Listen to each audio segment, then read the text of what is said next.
अस्सलाम वालेकुम रहमतुल्लाहि व बरकातहू। जिससे आज हम गज़ल के बारे में देखेंगे, लेकिन पेडागोजी में एक क्वेश्चन देता है कि गज़ल से क्या क्या जानकारी मिलती है। तो हमें गज़ल में क़ाफ़िया क्या है, रदीफ़ क्या है, मतला किसे कहते हैं, मक़ता किसे कहते हैं, तख़ल्लुस कौन सा रहता है, और उसमें क्या बोलते हैं, कौन से शायर को शाह बैत शायर कहते हैं या बैतुल अल गज़ल कहते हैं।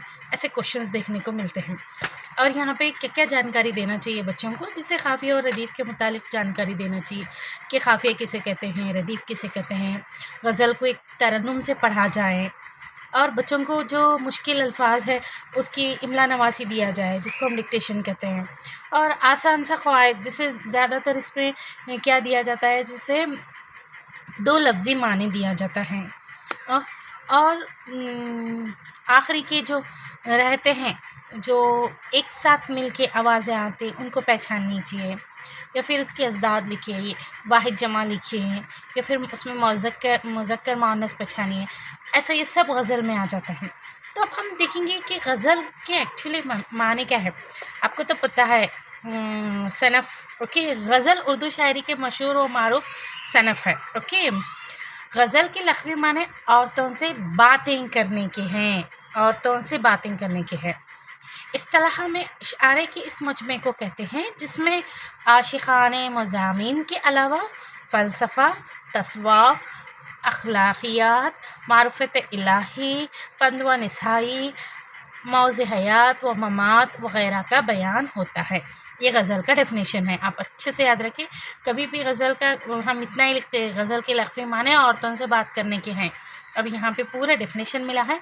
जो भी GPSTR के लिए प्रिपेयर हो रहे हैं, ये डेफिनेशन याद रख के रखना, क्योंकि लास्ट टाइम पे दिया था हम किसे कहते हैं, नात किसे कहते हैं। 2022 के जो हम पेपर में लिखे उसमें दे दिया था, देखो। तो 5 मार्क्स में दिए थे, गज़ल किसे कहते हैं, हम किसे, नात किसे कहते हैं, ऐसे उठा के दे डाले थे। तो इसीलिए कह रही हूँ मैं। अब यहाँ पे और एक बात, गज़ल का पहला शेर मतला कहलाता है और आखिरी वाला याद रखें, आखिरी वाला मक़ता। पहला मतला कहलाता है, आखिरी वाला मक़ता, जिसके दोनों मिसरे हम क़ाफ़िये होते हैं। बाकी तमाम अशआर के मसरा सानी में क़ाफ़िये होता है, क़ाफ़िये होता है। यहाँ पे देखो रदीफ़ और क़ाफ़िये के बारे में चलते हैं ना। अब हम क्या करेंगे, यहाँ पे एक एग्ज़ाम्पल दूंगी मैं। पहला देखो, फ़क़ीराना ने आए सदा कर चले, मियाँ खुश रहो हम दुआ कर चले। अब यहाँ ने अब हम इसमें ये क्या है देखना है, क्या क़ाफ़िया क्या है।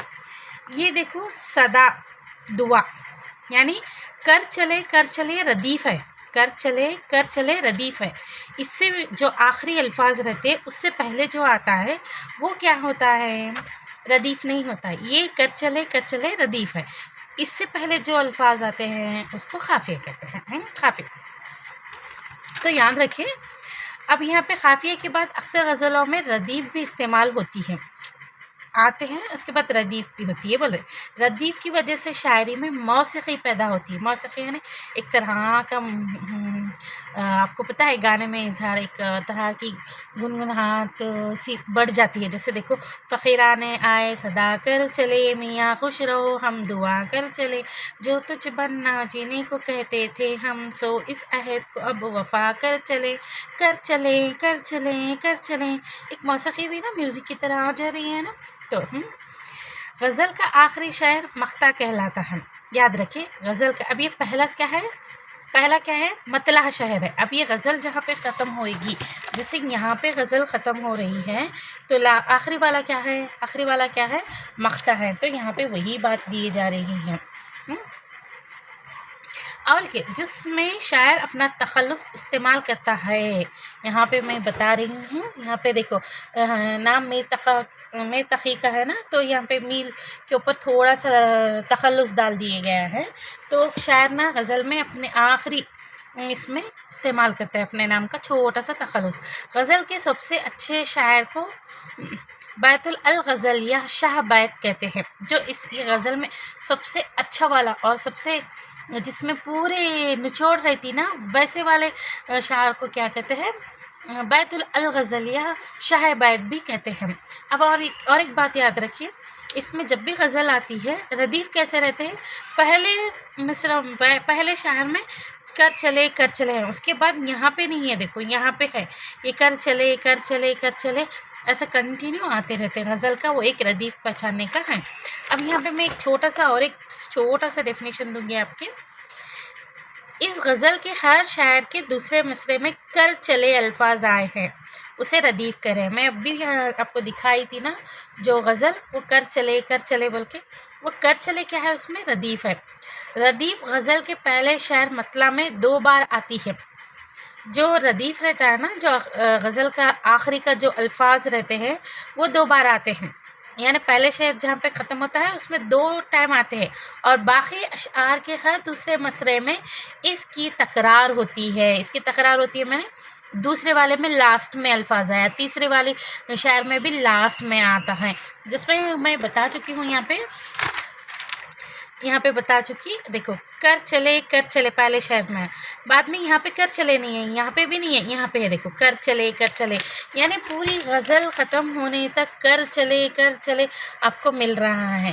तो ये एक तरह की तकरार है गज़ल की, कि रदीफ़ क्या रहते हैं, पहले शेर में आते हैं, बाद में क्या है, पूरी गज़ल ख़त्म होने तक आते ही रहते हैं। पहले मतला यानी जो पहली शायर रहती जिसमें मतला में 2 बार आता है, बाकी के शायरों में सिर्फ हर आखिरी अल्फाज को रदीफ़ आते रहते हैं। ओके। और एक बात यहाँ पे क्या बोला गया है, बाकी अशआर के हर दूसरे मसरे में इसकी तकरार होती है, इसके अल्फाज में कोई तब्दीली नहीं होती, अल्फाज वैसे ही रहते, कुछ भी चेंज नहीं होता। रदीफ़ से पहले आने वाले लफ्ज़ को काफ़िया कहते हैं। काफ़िया के अल्फाज बदलते रहते हैं। अब जैसे मैं पहले दिखाई थी, रदीफ़ के पहले जो आता है काफ़िया बोल के, वो दिखाई थी। इनका हम वज़न होना ज़रूरी है, याद रखें। यहाँ पे देखो, सदा, दुआ, ओके, सदा, दुआ, ये सदा, ये तो रदीफ़ हुआ ना, कर चले,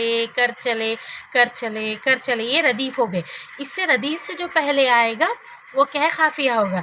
तो यहाँ सदा है, यहाँ क्या है, दुआ। ये क्या हो गए हैं, ये काफ़ी हो गए हैं। और इधर के कर चले रदीफ़ हुए। आज के लिए इतना ही। जज़ाकल्लाह खैर आबादा।